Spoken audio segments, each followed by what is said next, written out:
Hello. A lot of people consider The Nightmare Before Christmas to be a Halloween story, but it falls in both Halloween land and Christmas land, so I think right now in between the two holidays is the perfect time to read it. So tonight, I bring you The Nightmare Before Christmas by Tim Burton.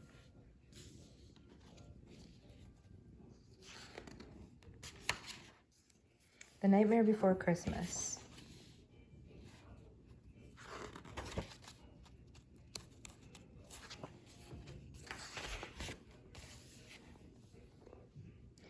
It was late one fall in Halloween land, and the air had quite a chill. Against the moon a skeleton sat alone upon a hill. He was tall and thin with a bat bow tie. Jack Skellington was his name. He was tired and bored in Halloween land. Everything was always the same. I'm sick of the scaring, the terror, the fright. I'm tired of being something that goes bump in the night. I'm bored with leering my horrible glances, and my feet hurt from dancing those skeleton dances. I don't like graveyards, and I need something new. There must be more to life than just yelling boo. Then out from a grave with a curl and a twist came a whimpering, whining, spectral mist. It was a little ghost dog with a faint little bark and a jack-o'-lantern nose that glowed in the dark. It was Jack's dog Zero, the best friend he had, but Jack hardly noticed, which made Zero sad. All that night and through the next day, Jack wandered and walked. He was filled with dismay.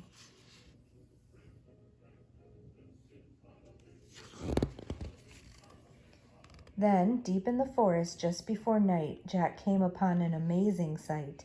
Not 20 feet from the spot where he stood were 3 massive doorways carved in wood.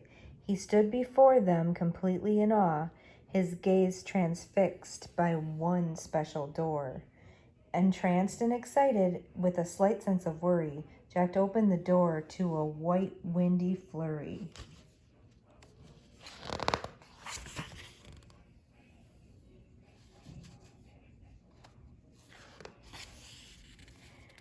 Jack didn't know it, but he'd fallen down in the middle of a place called Christmastown. Immersed in the light, Jack was no longer haunted. He had finally found the feeling he wanted, and so that his friends wouldn't think him a liar, he took the present-filled stockings that hung by the fire. He took candy and toys that were stacked on the shelves, and a picture of Santa with all of his elves. He took lights and ornaments and the star from the tree, and from the Christmastown sign he took the big letter C. He picked up everything that sparkled or glowed. He even picked up a handful of snow. He grabbed it all, and without being seen, he took it all back to Halloween. Back in Halloween, a group of Jack's peers stared in amazement at his Christmas souvenirs. For this wondrous vision, none were prepared. Most were excited, though a few were quite scared. For the next few days, while it lightened and thundered, Jack sat alone and obsessively wondered, why is it they get to spread laughter and cheer while we stalk the graveyard spreading panic and fear? Well, I could be Santa and I could spread cheer. Why does he get to do it year after year? Outraged by injustice, Jack thought and he thought. Then he got an idea. Yes, why not? In Christmastown, Santa was making some toys when through the din he heard a soft noise. He answered the door, and to his surprise, he saw weird little creatures in strange disguise.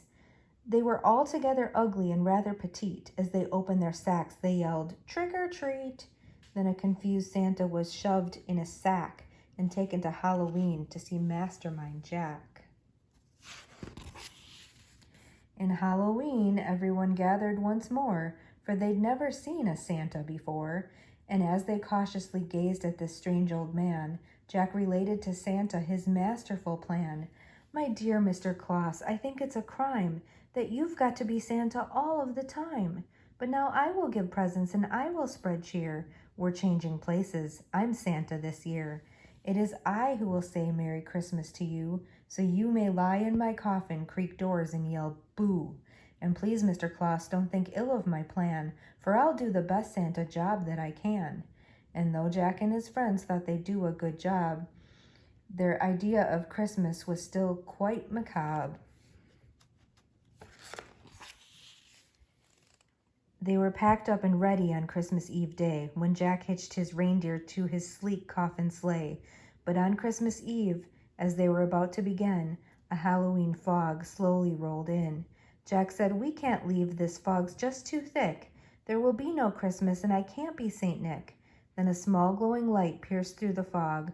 What could it be? It was Zero, Jack's dog. Jack said, "Zero, with your nose so bright, won't you guide my sleigh tonight?" And to be so needed was Zero's great dream, so he joyously flew to the head of the team. And as the skeletal sleigh started its ghostly flight, Jack cackled, "Merry Christmas to all, and to all a good night."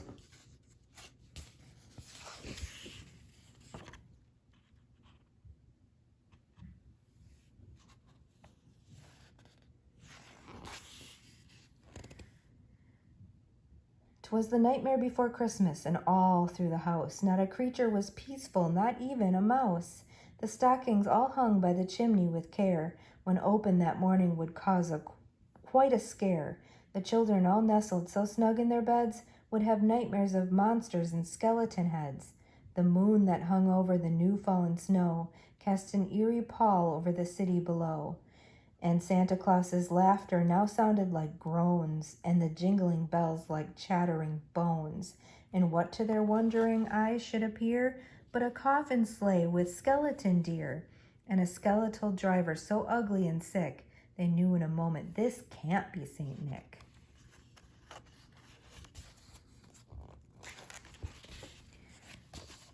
From house to house with a true sense of joy, Jack happily issued each present and toy. From rooftop to rooftop he jumped and he skipped, leaving presents that seemed to be straight from a crypt. Unaware that the world was in panic and fear, Jack merrily spread his own brand of cheer.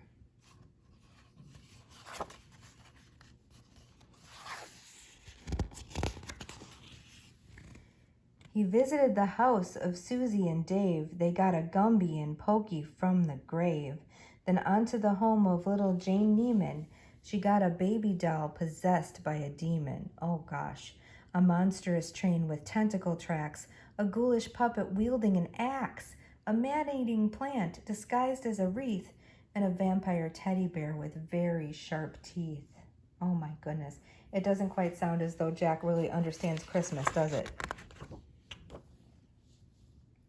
Those toys are all scary toys like Halloween, and he needs to make the children merry and safe.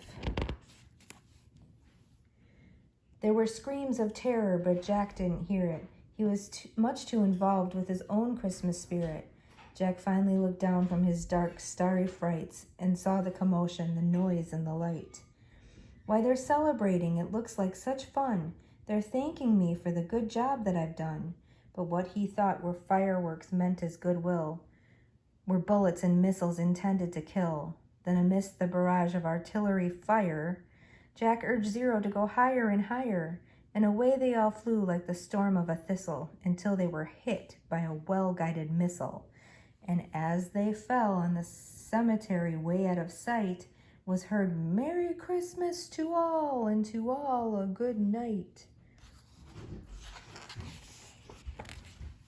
Jack pulled himself up on a large stone cross, and from there he reviewed his incredible loss.